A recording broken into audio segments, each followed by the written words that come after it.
right?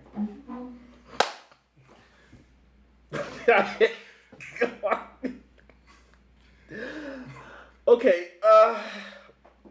we're back. Yes, Sort we of. are. Yes, we are. More than you know. Yes, we are. What I wanted to bring to the table this time was something we touched on a little bit before when we talked about money, and it wasn't an adversarial conversation. It was a bit contentious, and I got a lot of messages saying, you two seem to be polar opposites. There are a few people that vindicated you and said, no, he was not, in fact, accusing you of being an anarchist, and so maybe I need to calm down on the sensitivity, and that's okay.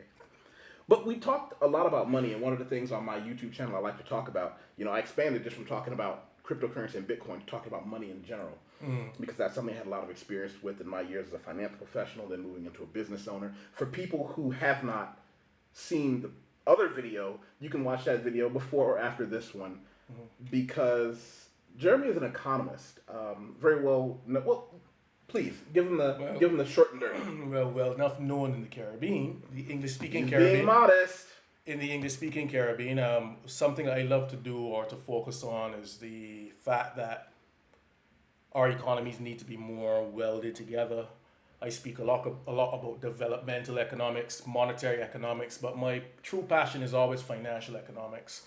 And it obviously segues into things such as cryptocurrency, such as, believe it or not, what we're going to talk about today, offshore markets, or as we would love to be known in the Caribbean, international financial jurisdictions. International financial jurisdiction. Which sounds like a clever way of saying place to hide money.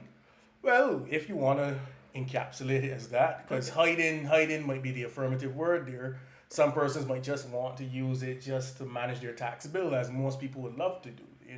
Every country, unless they're communist, has some ways for different classes of persons, for sure. And you just said it. You said as everyone. Correct me if I'm wrong. You said as if everyone would like to, right? Yeah. And that's where I want to make our segue today, because you're familiar with fuzzy math, right? Yeah. Fuzzy math is used a lot, well, especially in political science. Give them your definition of fuzzy math. No, it's so just make it math. Easier for. It's just math that seems logical, but it misses the entire context in which it's supposed to be presented.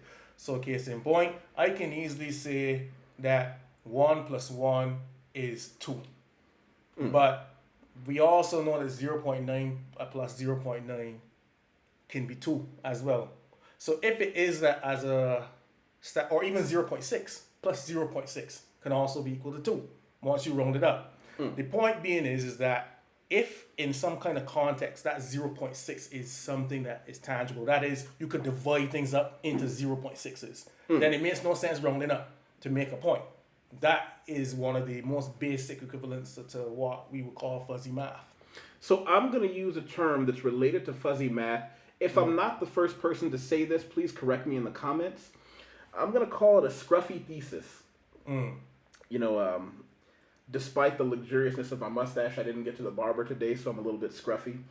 And my scruffy thesis is this. People have already lost all faith in government and financial institutions. Okay. I want to talk today about the Panama Papers.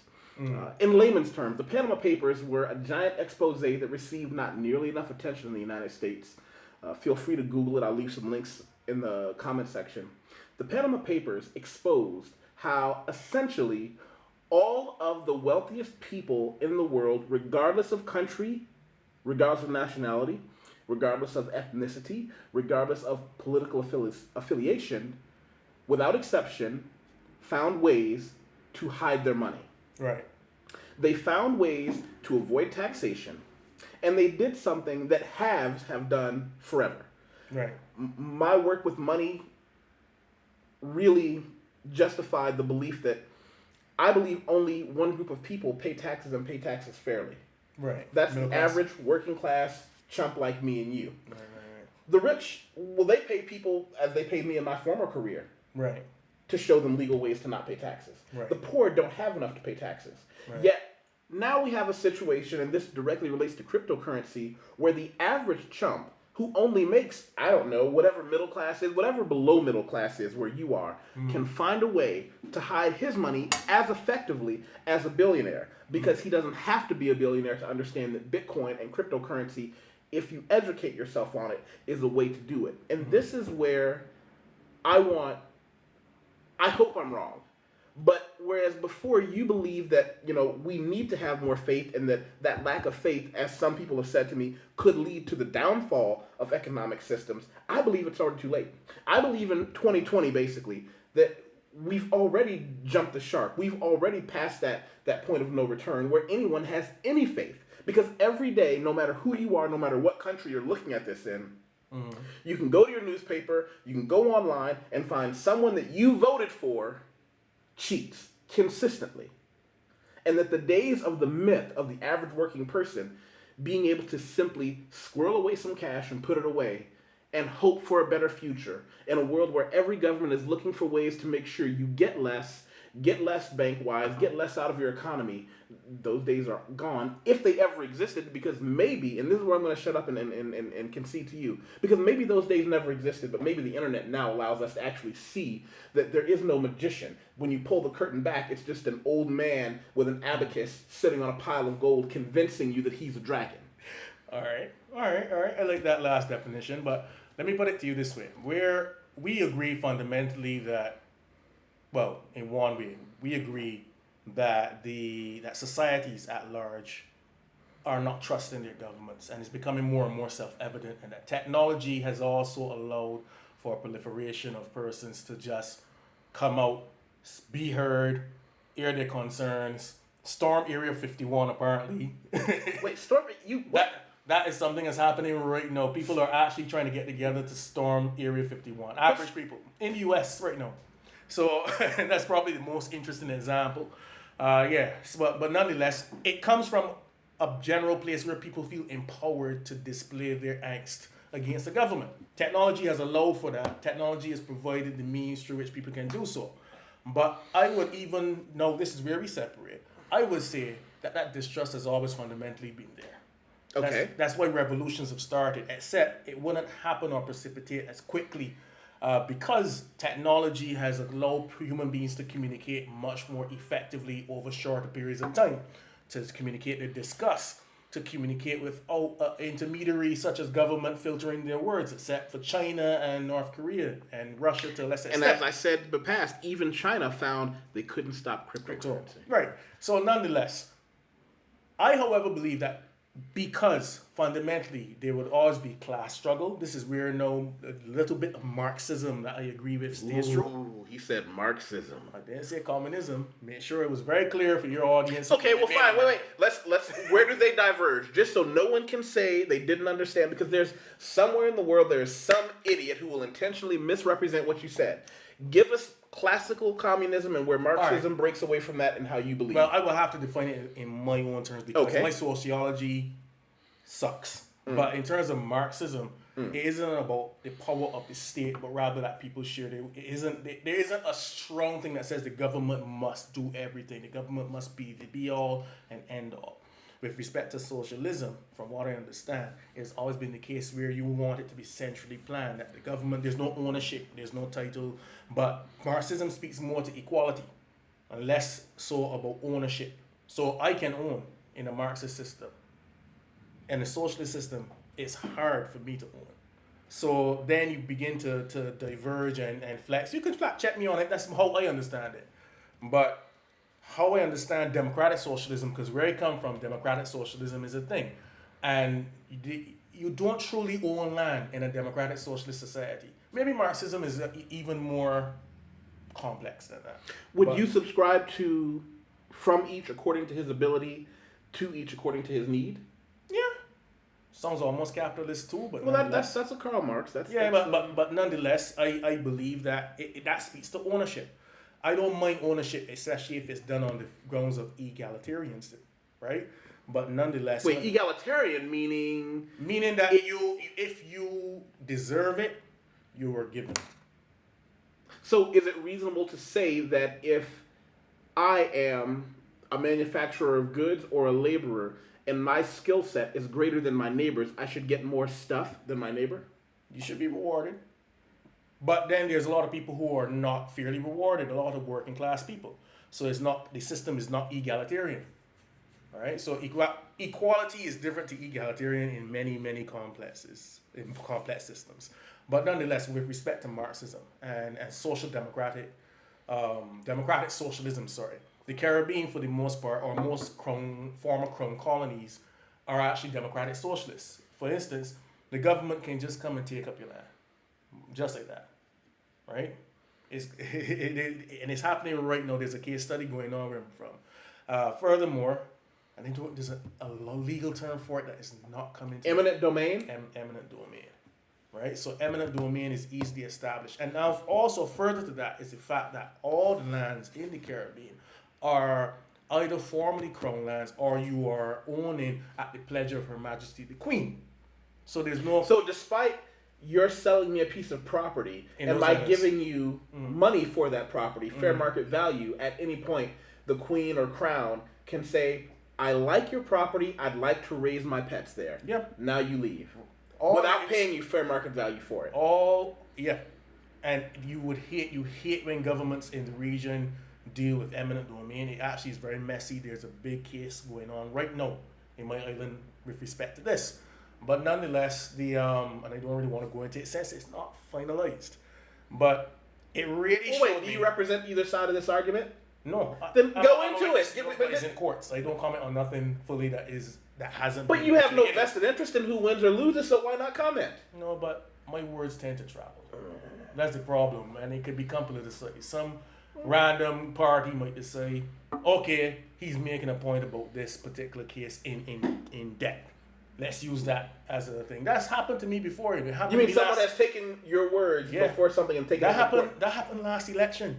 I had politicians talking about me and quoting me last election, so I am very careful. So can we put a peg in this and say after it's been settled, we're gonna have a conversation? No, definitely. No matter where I am, we will. Fair. But it's something interesting. But nonetheless, the point I'm trying to make is that you pay for the right to establishment.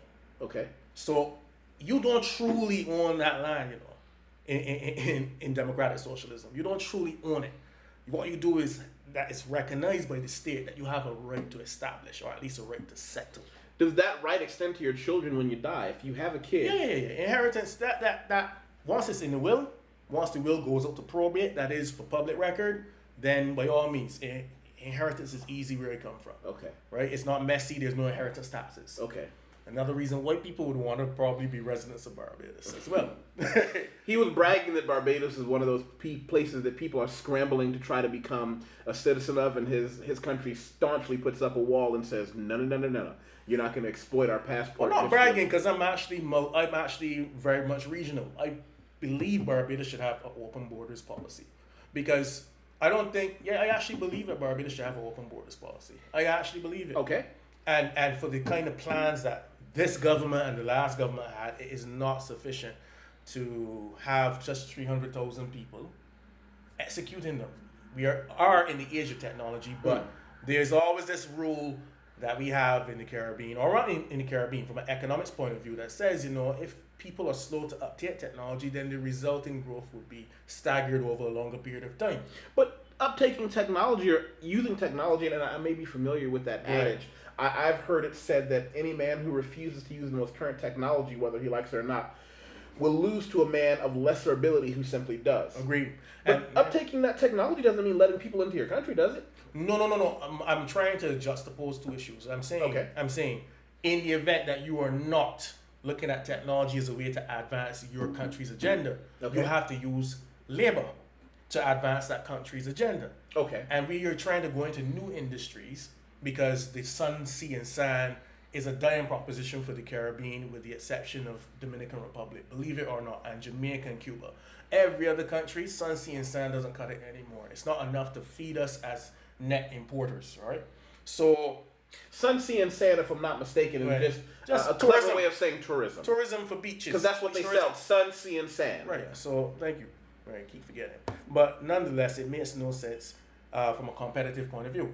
So if you're not uptaking the technology, you need to import the skills. Okay. And there's all this stuff about, because Barbados people don't grow marijuana, for instance, as a major or hemp or any form of cannabis as there's no large extent of it being grown, but yet there's a commitment or there's a will by our government to go into that area full steam ahead to compete with the likes of Jamaica that has land mass way over us and also history and reputation. St. Vincent that has volcanic soil and could easily outpace an island like mine that's fairly arid, right? So, because we're pretty dry there, we're pretty dry. When you fly into Barbados, it looks brown most times. Really? So it's not one of those places where you get off and you're just sweating every day? No, we have a lot of humidity. We're probably hotter than the other islands because it rains every day in the mountainous islands, but we're flat. So we're flat and arid, and the soil is coral based, which is good for things like cotton and sugar. Okay. Otherwise, it's not good for much other crops. Okay. So as a result, I'm saying that we don't necessarily have the skills in Barbados to jumpstart that industry to be competitive, even if the argument is that we don't have the land sizes nor the sizes for greenhouses. You still might want skills for things like transshipment and financing and whatnot. Nobody else has those skills at that level. But the closed borders policy stops us from being able to jumpstart industries, and that's why Singapore, another offshore jurisdiction to most, continues to leapfrog many countries times over. I mean, yes, they've got 5 million people thereabouts, but they've been able to utilize technology in these 10-year waves. But more importantly, keeping an open door policy for skilled labor. The key thing there is skill. I'm not saying that we should open to, and this might sound discriminatory, but well, just because it's discriminatory doesn't mean it's unethical. Discriminating on the basis of a skill set that you have earned, that's not a bad thing. All right, fine. I can take that. Okay. But I'm not saying that someone who was a street hawker, for instance, no matter if they were skilled and they came down on their luck, decided to pop into Barbados, that they should be given a full pass to work. I'm not saying that. I'm saying, however, the U's and I's, I'm saying someone that has skills, verifiable skills that were certified, so certifiable skills, that I want them in Barbados once they fit our national agenda, which is our 4 prongs. I also recommend this for every island in the Caribbean. What are the 4 prongs? Let's back up. All right, so 1 is technology, believe it or not. Finance is another one. The other pillar would be agriculture-based, horticulture, so marijuana, cannabis. And the last one is, if I remember this correctly, health. No, logistics, because where Barbados and some of the other islands are, we're prime for transshipment opportunities, especially since the Panama Canal was widened and there's a lot more through Panama. So those are the 4 tenets on which this current government in my country wants to grow, and I support it fully. I've been pushing that agenda since 2009.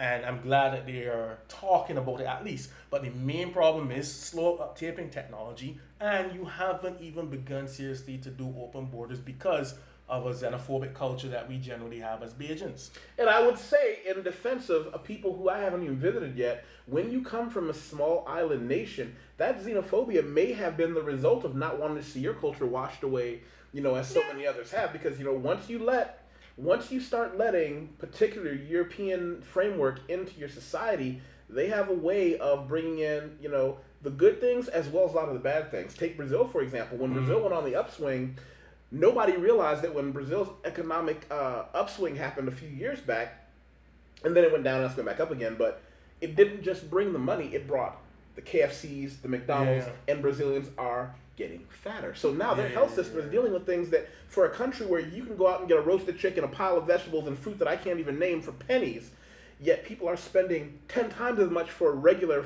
meal at a restaurant for fast food. Right. No, that is a fair point, but I would say less so is a fear of something that is actually known, because traditionally, even as a colony, we never had open border policy.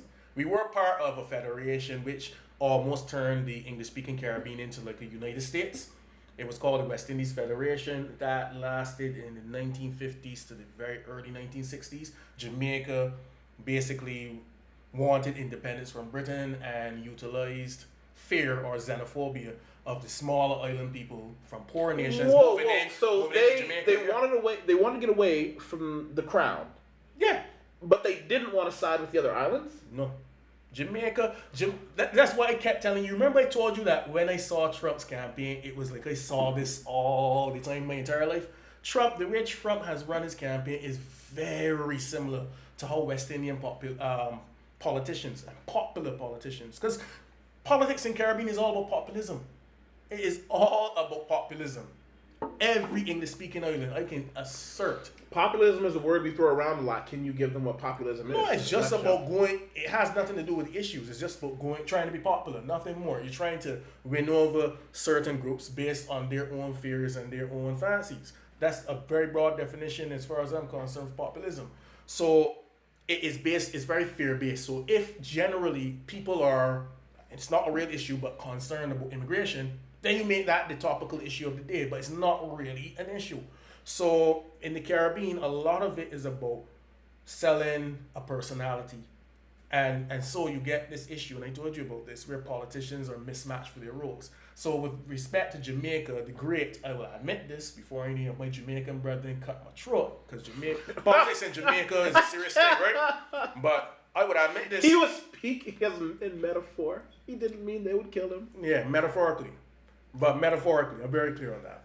But my Jamaican brethren would tell you that Alexander Bustamante, their first prime minister, he was very much anti-regional because, and this is me now putting in my own bias, because it was convenient for him to retain power. He had lost power, and he wanted to retain power and take Jamaica towards independence. So Jamaica falling in, and I'm only looking at it from one view. There's several views surrounding Bustamante. He has a huge bust, no pun intended, in Kingston, so he's still much respected in Jamaica.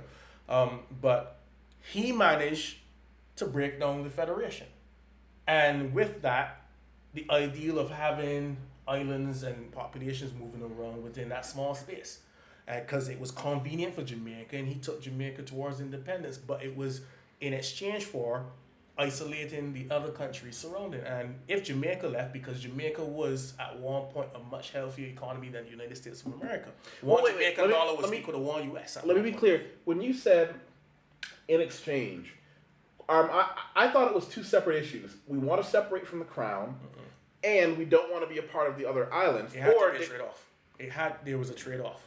So you use the fear of people, because Barbados was broke in 1950. In fact, around that time or just before, many Barbadians left and built the Panama Canal. The biggest contingent of the Panama Canal builders came out of Barbados, and then second only by Jamaica. Okay. Or followed closely by Jamaica, but for island of just, it was like 200,000 people around that time, or a little more. A lot of people left, so we were broke ourselves. The sugar industry was failing, and it's just a small island that's arid. You can't really feed yourself. So there was all that fear that the Bajans would be coming, the Antiguans would be coming, the St. Lucians would be coming because their islands are small and can't self-support. Trinidad, they never had a fear because Trinidad found oil at a very convenient time and was starting to become wealthy.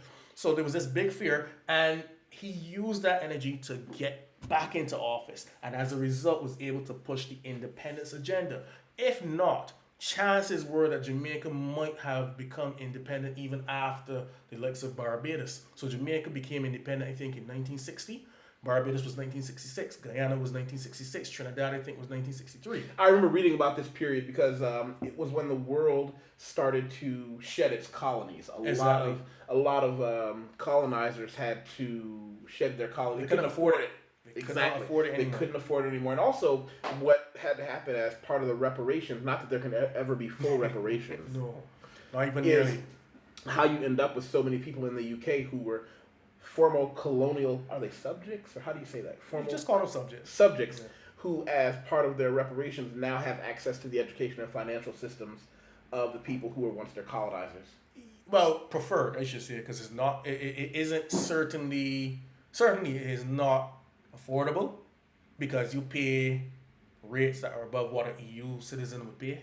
So wait, explain that to me. All right, case in point, I did my master's in England. Luckily for me, I was a bit smart. I got a British Commonwealth scholarship, hence convenience. A US citizen can't get that. You guys get access to like the Oxford and the Rhodes scholarship, right? Just those two, but there's like several others that Commonwealth citizens get access to. So the one I got was Commonwealth Scholarship, which is the most prestigious outside of the Oxford one and Rhodes, the Rhodes one. So yeah, the Rhodes Scholar. So the Rhodes Scholarship. But if a Bajan did not have access to that financing facility, he would have to pay, when I did my master's, I think it was roughly about 10 times what a Brit would pay and just about 8 times more than what a European Union citizen would have to pay to access that same education, despite being part of the Commonwealth, which is a strong political union. Okay. Right. Well, in the United States, we have what's called in-state tuition and out-of-state tuition. Right. Similar concept. So sadly, the independence period, I mean, ideologically, we all wanted to be part of it. Ideologically, we all wanted some way to be a part of it. But, it never really mattered. It never really mattered. Not at all. I don't even know how best to put it. But in the end, it forced a lot of our islands to become not very self-sufficient, actually. Very, very, very self-sufficient. But mainly then to allow that self-sufficiency, So we ended up having to take on too much debt. So here's and it forced us into industries like the offshore business. Okay, well, and now here we go again. Yeah. First, how many people born in Barbados get to take advantage of that system? What you mean, access to education? Access to the offshore markets, access to being able to put their money, yeah? No. All right.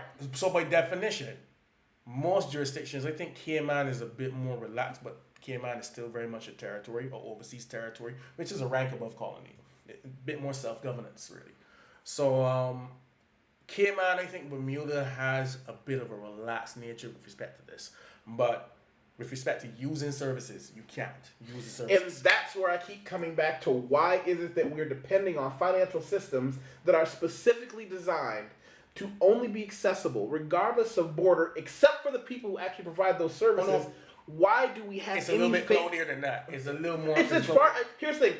We can go deep on this. I understand how murky those waters are. That was my profession for a while. So my question keeps coming.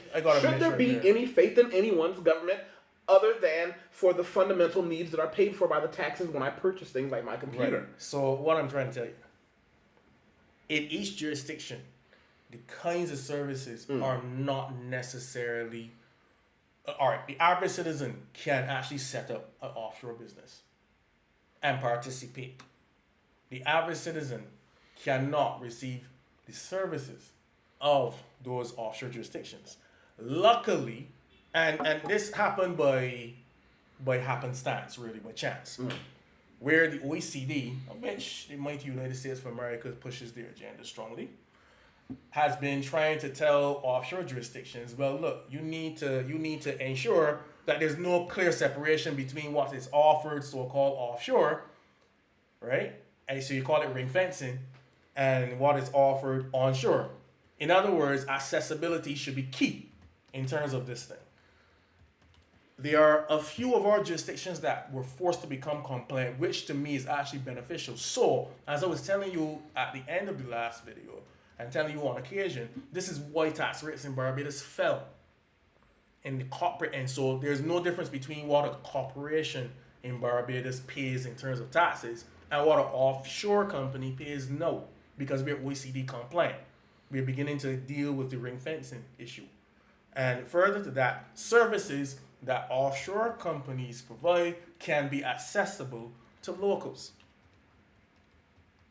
So the only benefit of even getting a license is so that you can get past capital controls, because local companies still, up to July 1st, were pretty much limited via capital controls, but no, apparently those are relaxed as well. I can't speak for the other jurisdictions that have their own ideological reasons for why they're treading lightly and still placed under scrutiny. They're justifiably the kind of scrutiny that you place there. But I'm saying, the world thinks like you do right now. Larger governments think somewhat like how you think right now, in terms of from another point of view, where it says this does not benefit us because you are distinguishing between one jurisdiction, one part of your economy and another part of your economy, right? And that is not fair to us. we would back off if you say, well, this is how we all do business, and that our own citizens, your own citizens are exposed to this kind of thing.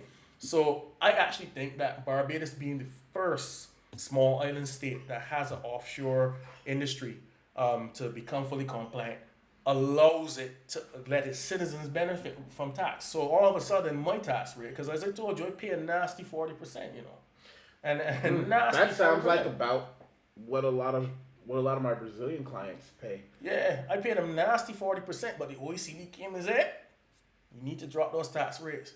Treat him, well, indirectly. Treat if a company. So, like, all right, the reason the government had to drop the personal income tax rates was so that politically they would seem favorable. They had no reason to, except that people in Barbados would say, well, wait, companies used to pay 30%. And it's gone all the way down to 5, a sliding scale of 5 to 0.5%. Right. Why am I not getting the ease as well? And so, what did they give you? What was the relief they gave your tax rate? Me? Man, my top rate went from like 40%, 35, 40% down to, well, 35. And I'm talking about effective, huh? Right. Because the other things that they take away, other things they take away, man, there was some taxes that they took away. And so effectively, 35, 40%. And as of this month, my top rate is 22. Okay. And as of January 1st next year, it slides down to about 16. So now here's my question. Now, they're not being clever and taking it away, relieving you with one hand, but putting more bricks on you with the other one, are they? They're not playing. Oh, no. No, you see, you might not even be an economist, but you're damn smart. You see, finance people, this is why I could, we said par, but deal with finance people. I could par with finance people, right? Because you recognize that everything is just a balancing act. Everything, debt, whatever, is a balancing act. Sadly, a lot of people back home do not believe that eventually, unless the economy just booms miraculously, and I told you about those issues that we have with respect to technical technology versus more labor, and none of the two aren't being embraced at a pace that I think would allow us a competitive advantage. So putting that aside, and we have tepid growth, it means that the government has to do a balancing act, which means they might provide relief on one end, but more than likely, they will take it in some form of indirect taxation. Do you have any watchdog groups? Well, not a watchdog group. A watchdog group is somebody who doesn't work for the government, who keeps an eye on things, so that if they do try to get clever with the way they're taxing you, saying, no, we're going to take away 10%, but then we're going to add a 10% on your water tax that you don't see. Watchdog groups look for things like that. Right, so not officially. Right. We don't have any official watchdog groups.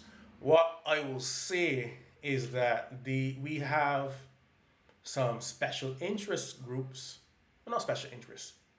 We would have some groups that represent different industries, different professions, of which one of them I am a former president of the Barbados Economic Society. And it's true that I became nationally known.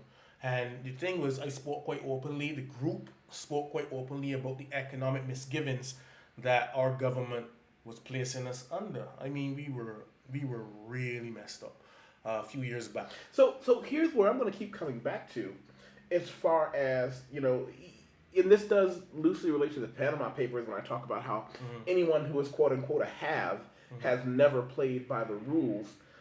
Even after all this strife and looking at decades of mistreatment by my government and yours, do you still place that faith that at some point it'll get better?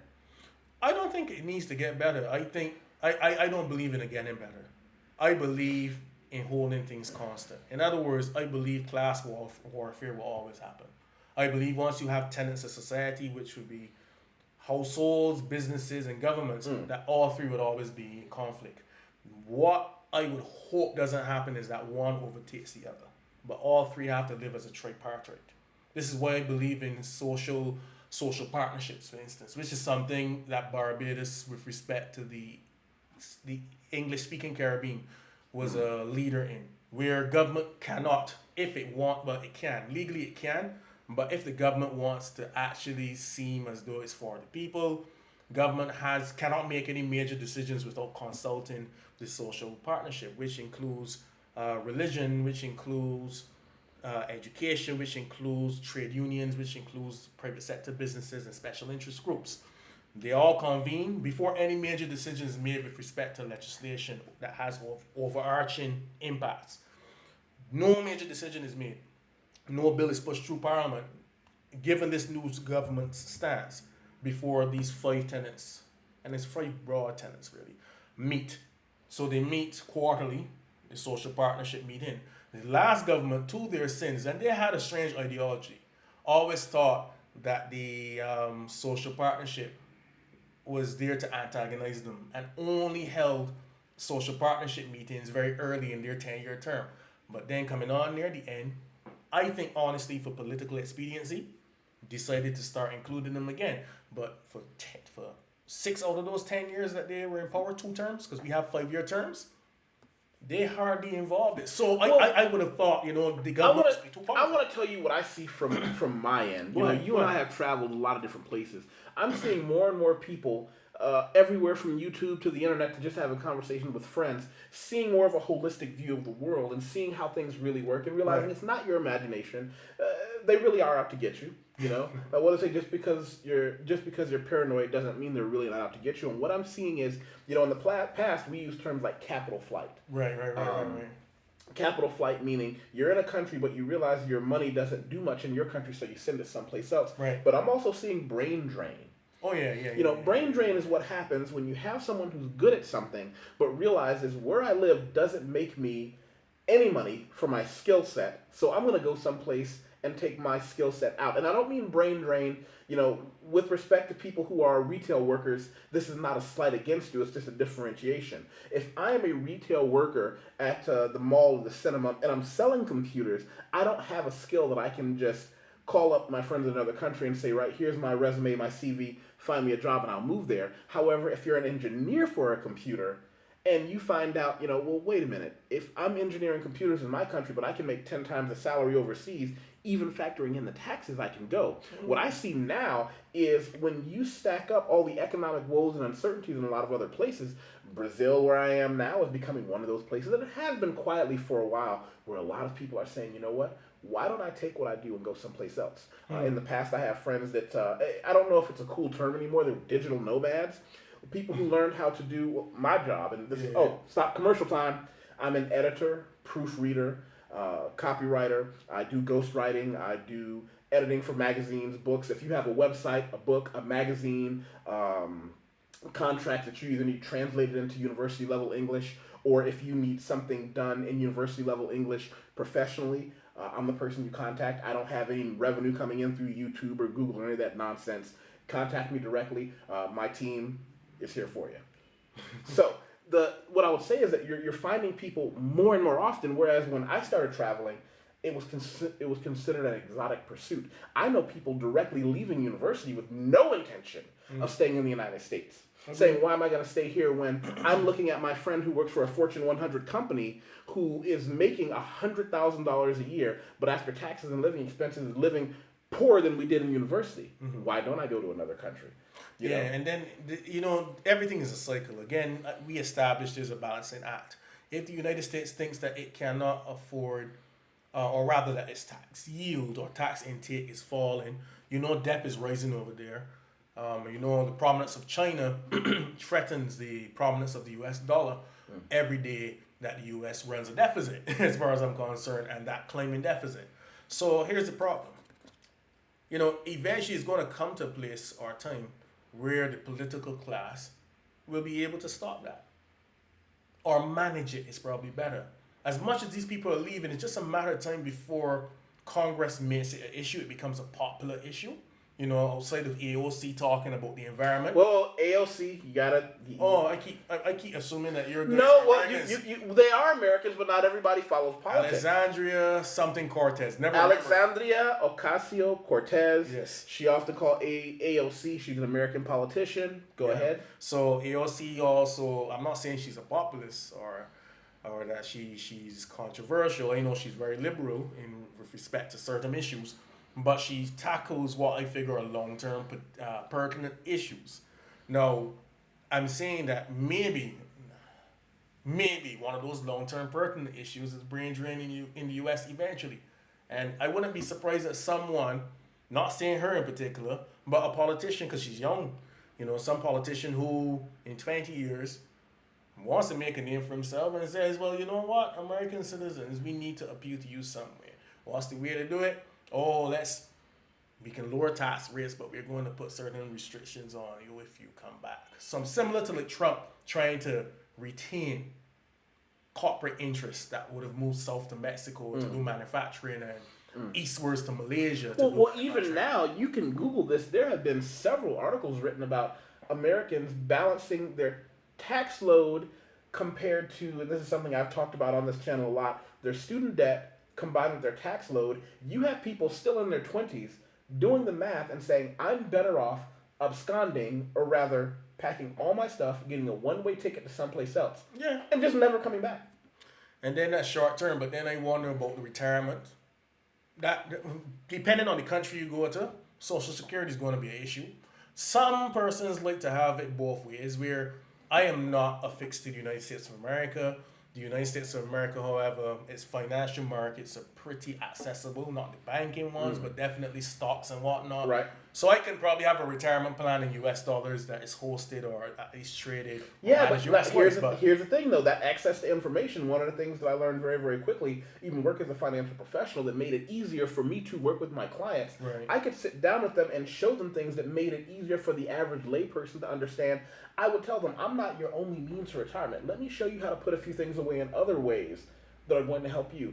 We have a situation now where the best and brightest of most countries are realizing they can detach themselves from government need. Okay. Now, this isn't true for unskilled labor or people who are have-nots. I spoke about this on my own Facebook channel recently. Go ahead. I see where you're going. Go ahead. Oh, please. No, where I was telling people that the Social Security within the Caribbean is broke at best. And that you should try to live with the fact that no matter what they do, at least for the next generation, the problem's too systemic. It's not going to be fixed. Right. You need to take care of your own affairs. Right. I said so on Facebook. Today is Tuesday. I said so on Saturday.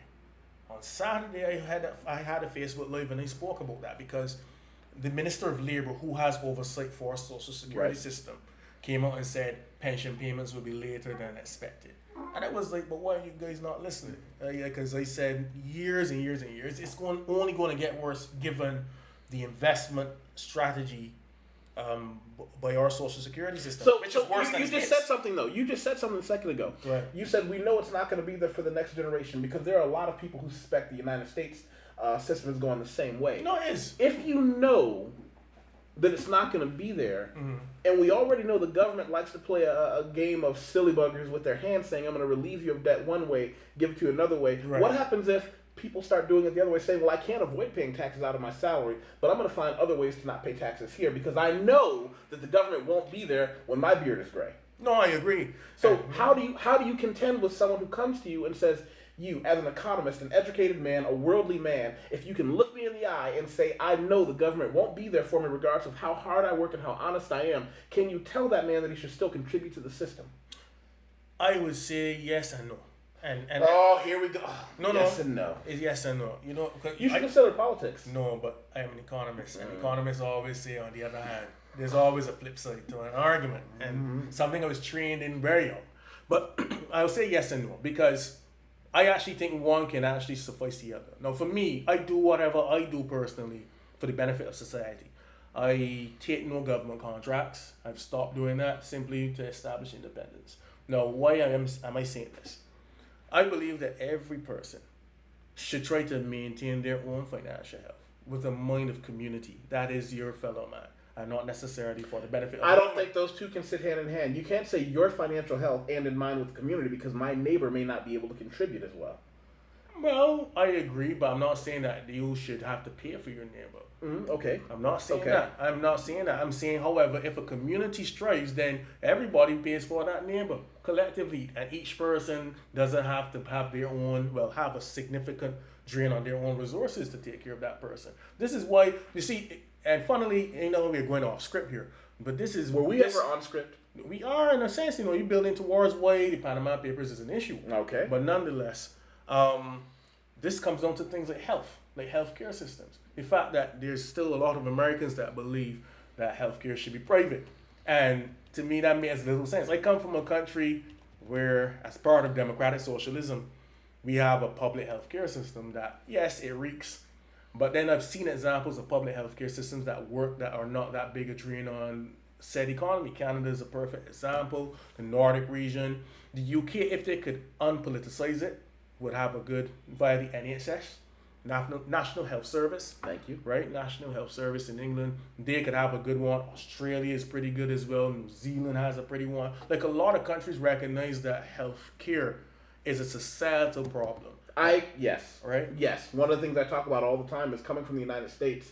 If you've never left the United States, you don't know that healthcare isn't seen as something you should deserve or have to earn. And even the poorest countries of the world, they recognize that maybe you have to work hard to get a fancy watch or a fancy computer, but if you're sick, we'll just take care of you. It's a right.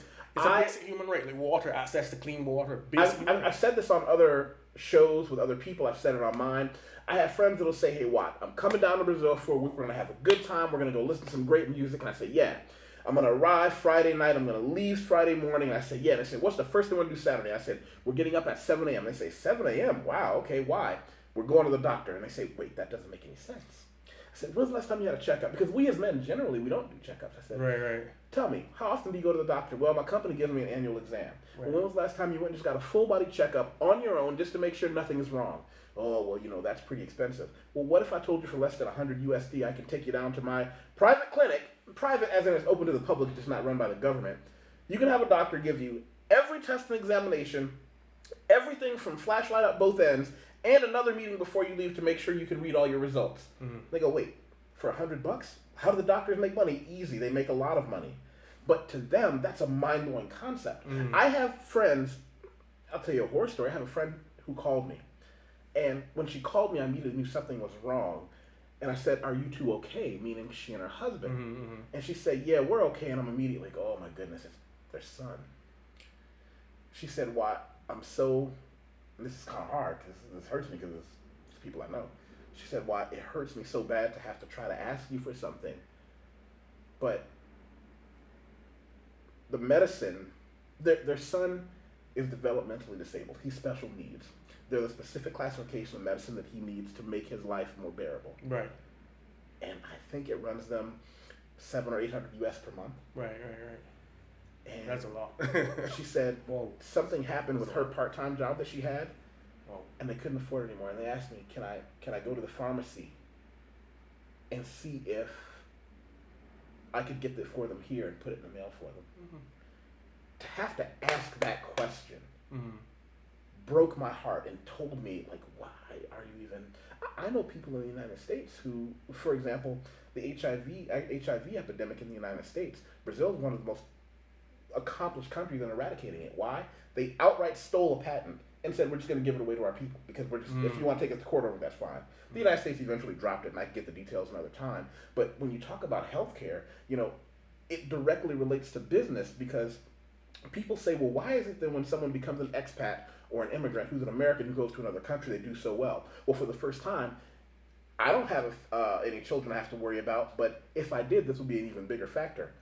Your health care is separated from whether or not you work for a major company. Now that I know, I can just go to the doctor if I want to have a checkup, or if something is wrong, I can afford the medicine. Right. I'm not saying I have access to the super high-end medical things here, but I wouldn't have access to that in America anyway. Exactly. But you do have access to the best thing for anyone's health, which is checkups. Oh, yeah. Preventative medicine. Yeah, preventative medicine. And when you realize that I can simply focus on my businesses and not have to go back to work for corporate America, which I tell everybody, one of the best experiences anyone can have if they ever want to be independent is whore yourself out to corporate America for 10 years in one career and learn everything about that career inside and out so you have a tool set to take with you. Don't jump out of the window at 21 years old and say I'm never going to work for anyone, because there is something to be said for understanding how corporate America works. Right. Agree. More on that another time. But you see, these then give compelling reasons to agree with you as to why people shouldn't trust one singular government. I mean... So you're saying I'm right? I am, again, saying with caution, yes. With caution, no, because ideologically, I still believe that people have a place. I believe that community-driven activity helps a country. I'm very ideological in that regard. What I am saying, however, especially if people here follow Simon Black. He has an interesting site. It's not coming to me right now, but you can probably Google the name Simon Black. He has a site that speaks very much about why people shouldn't depend on one passport and all that. A former Australian football player? This one, Sovereign Man. Sovereign Man. So the website is Sovereign Man. Is detailed. He's a former American. I think he worked with either the CIA or FBI, but he seems to be pretty skilled. And I've been following Simon probably, this is what, almost 10 years. He has a podcast, so I'm about to subscribe solely because you suggested. No, it's a very, you may not agree, but he actually gives techniques as to how to move. So he has this vineyard in Chile. Now he's thinking about moving somewhere in Asia. Now, wait a minute. Let me back up for a second. Most of the people listening to this aren't going to be able to afford a vineyard in Chile. Can he help my friends who are just an average... He wasn't rich to begin with. It's just that Chile was cheap when he bought him. He bought him before the economic boom in Chile. So, but most people may not have it, but the techniques or advice that he gives is about being able to pick out how to be independent. So case in point, I'm not going to say many of your viewers has around 100,000 US. But it was through this site that I found out that if you have 100,000 US to spare and you put it in a bank account in Panama, you could actually get your residency fast track to Panama. Interestingly, and Panama, as you guys might know, has little to no corporate taxes. It's heaven in Panama for those Panamanians and those who work there, if they come with the requisite skills, because the experience by Colombians, I've seen from Colombians and Venezuelans because of this recent economic issue, haven't been that much appealing to me.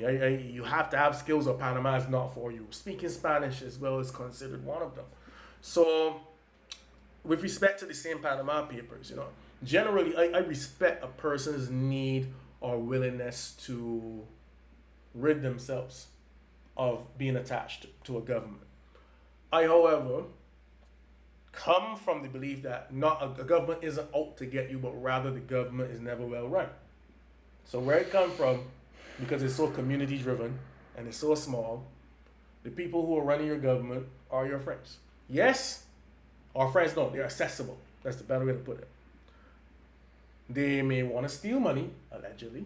Make sure that's out there. They might want to steal money. In cases, and we discussed one, people have been caught, but what I centrally believe is that the wrong people are always put in power. If you want to insulate yourself from the wrong people doing what they do, then you have a right to do as many people, rich people before, have done, which is to split your assets in a way where they're well protected.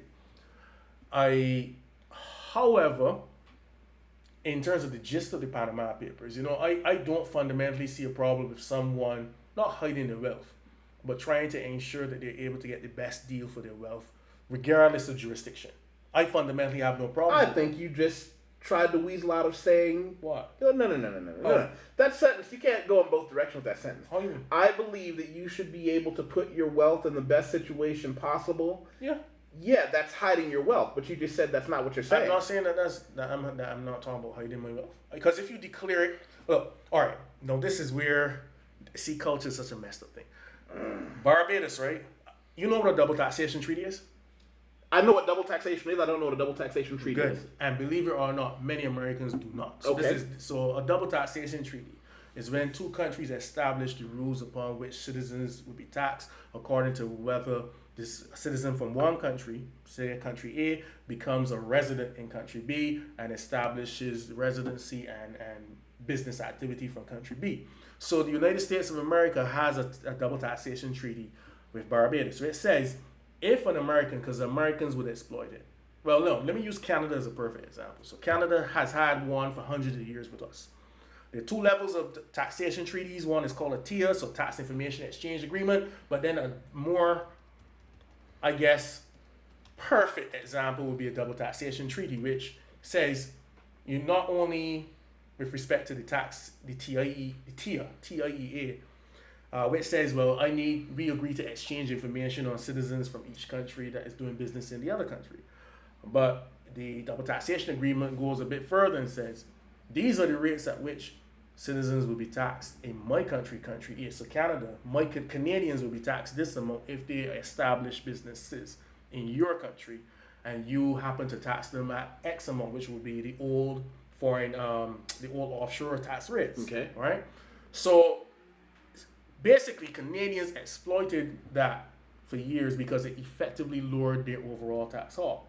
Whereas if they had headquartered their business out of Canada, they would have paid a much higher cumulative rate as opposed to lessening a small rate in Barbados and a smaller rate in Canada, especially if you repatriate your profits back to Canada. I can tell you why Americans don't know about this. Why? Do you understand the United States government? But we have one with the U.S., huh? No. What I'm saying is that the United States government taxes your income regardless of where you are in the world. Right. There is no place you can go as an American citizen, regardless of how much taxes you pay in the country where you are. Right. Whatever you get, the U.S. government, I still have to file them back. Right. So with respect to the double taxation agreement with the U.S., it lowers the effective tax that you owe Uncle Sam if you establish a business in Barbados. No, it doesn't speak to the individual. The individual is a different story. Yeah, that's what I'm saying. This guy, Right. still, no matter how much I pay in Brazilian taxes, they say, right, that was fun. Now it's our turn. Right. So and it doesn't matter where you are. Whereas other countries, at the very least, you don't take a second beating. Exactly. So like Britain is a perfect example, where if you establish residency or domicile, you establish domicile in another country and you clearly show, I have no interest in Britain, I have no significant real estate, I do not come back to Britain often, I spend most of my time here. A famous example is Sir Philip Green, the owner of Topshop. He was based in Greece for a very long time, but Topshop was a UK business and his profits came out mainly from the UK. And Sir Philip Green for a long time kept on fighting the British government on the laws as established, which were, I live outside the UK. I don't come to the UK often, although I might call my executives. I have children, yes, that go to school in the UK, and therefore the properties that were owned by me in the UK are for their convenience. I am paying Greek tax rates, which were significantly lower, for argument's sake. So Britain has also this thing about worldwide income, especially if you're not resident or domiciled elsewhere. So Brazil doesn't have a double taxation treaty with the US, clearly. Barbados has an extensive double taxation treaty network going out to like 20 countries. So UK, we had one with China, we have one with Mexico recently. I think we have one with Panama. I cannot remember if we have one with Brazil. I need to check that. We have one with a good few EU countries, Luxembourg. I mentioned UK, which might not be EU for much longer. We don't have one with France. France would never do one with anybody. France is just wicked. We have one, terse, from a political point of view, an economic point of view. We have one with Canada. We have one with, I want to say not Macau. We have one with Thailand. We have one with about 4 African countries.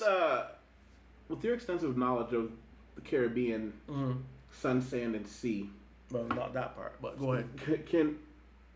Could we sit down one day and talk about, if you were to say to one of your American friends, here's a place you can go in the Caribbean that would directly benefit you financially and maybe even give you some benefits. Could we have that conversation? Of course. Let's do that next time. I would hope to God that it's not treated as advice. Because then the FSC will be on my black ass. The FSC, Batman Financial Services Corporation, basically the regulator for financial. Let me back up. I always tell people, I start conversations with, I am no longer licensed as a financial professional. No, I chose not to be licensed. I'm protected. So yeah, you're totally, right. But we're just two guys talking. Yeah. I protect myself by being a university lecturer. This could be a class. Let me wrap up with this then. As someone as accomplished as you are, as traveled as you are, with as many accolades as you have, why is it hard for me to find your lectures online? That's an IP issue. That's an intellectual property issue. You need to be a student at the university. Why don't I just steal them and put them on a website? Students, there are websites where students upload lecture notes. So a lot of my lecture notes can be found. I don't think it's fair that you did all this work, you do all this education, you shouldn't model yourself after Dr. Jordan Peterson. Your lectures need to be placed under your name so that you can have people who want to look at some of your more extensive conversations, either alone or with men more educated in those subjects than I, and find out who you are and take those pieces of discussion points. I'm not averse to it. Once it doesn't damage my credibility, I'm not averse to it. Yeah. Well, here's the thing. Your words won't damage your credibility. I'm not talking about what other people said about you, just you standing there saying, here's what I did. Okay. No, I'm not averse to it. I would never tell anybody I'm averse to what you just said. I'm not averse to it at all. You got any parting shots? No parting shots. I like you. There's no parting shots to be had here, my brother, man. As always, it's always a good experience here, man. It's always a good experience learning from you. Trust me. As well. Talk to you guys later. Love you all. Bye-bye.